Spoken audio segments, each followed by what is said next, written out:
Journey to the Center of the Earth is a famous adventure story by Jules Verne. It is about Professor Otto Lidenbrock and his nephew, Axel, and their fascinating journey. Axel and Professor Lidenbrock find an old book and a mysterious message from an explorer, Arne Saknussemm. After reading this message together with their friend Hans, they go on a dangerous journey to look for the center of the Earth. They start their adventure traveling by raft. Unfortunately, their raft is broken against rocks, and that is how they discover an amazing place.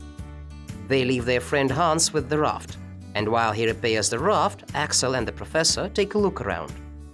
Professor: Okay, so let's explore this area over here. Do you hear what is that noise? Axel: Yes, quick, hide. And they hide behind the bushes. Axel: Ah, look, huge elephants, and a man. Professor: Unbelievable. Those elephants used to live thousands of years ago. Professor: When we get back home, people for sure will be amazed by what we saw. Axel: Yes, but would they believe us? Professor: First, we must go back to Hans. We need to get to the raft.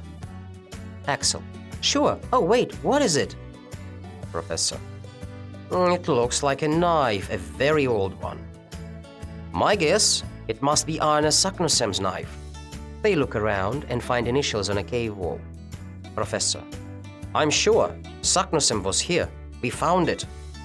Professor: This must be the last part of his journey. Axel: Yes, but quick. We need to find Hans and come back.